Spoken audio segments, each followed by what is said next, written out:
SIR চলছে আর নানান অভিযোগ সামনে আসছে। এবার একটা চাঞ্চল্যকর অভিযোগ মালদার গাজলে। কি অভিযোগ? এসআইআর এর ফর্ম জমাই দেওয়া হয়নি বিএলওর কাছে, অথচ অনলাইনে সেই ফর্ম আপলোড হয়ে গেছে। আর সেই ফর্মেও আবার ভুল। কি ভুল? না ফোন নাম্বার রয়েছে অন্য ব্যক্তির। গাফিলতি কার? এই নিয়ে উঠছে প্রশ্ন।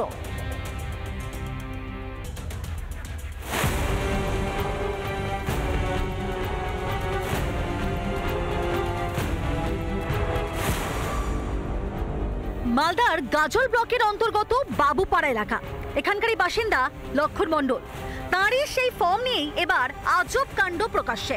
এসআইআর এর ফর্ম তিনি জমা দেননি, এখনো জমা দেননি, অথচ তার পরিবারের সদস্য, তার ছোট ছেলে যখন কম্পিউটারে অনলাইনে তার বাবার ভোটার কার্ড দিয়ে সার্চ করতে যায়, তখন দেখা যায় অটোমেটিক তার বাবার এসআইআর এর ফর্ম সাবমিট হয়ে গেছে, যেখানে ভোটার কার্ড তার বাবার রয়েছে, অথচ যে মোবাইল নাম্বার দেওয়া হয়েছে সেই মোবাইল নাম্বার তার বাবার নাই। কম্পিউটারে আমি সার্চ করে দেখলাম যে ভোটার কার্ড দিয়ে, তো এই যে 62 95 35 61 24 এই নম্বরে আমার বাবার এসআইআর ফর্মটা অলরেডি সাবমিট দেখাচ্ছে।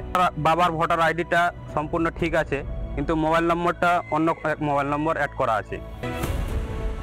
এসব তো হলো, কিন্তু এখানে আর এক বিপদ। অনলাইনে আপলোড হওয়া মোবাইল নাম্বারটি যার, তার বাড়ি পান্ডুয়া অঞ্চলেরই চন্দনদিঘি এলাকায়, নাম সরকার সোরেন। গোটা বিষয়ে তার পরিবারও হতবাক। মোবাইল নাম্বার যেটা আছে ভাইটা, সেই নাম্বারটা ওই লক্ষণ মণ্ডল নামে যেটা এসআইআর ফর্মে নাম্বারটা চলে গেছে। তাই আমরা চাইছি যে এই সমস্যাটা যেন সমাধান হয়ে যাক, এটাই আমার বলার।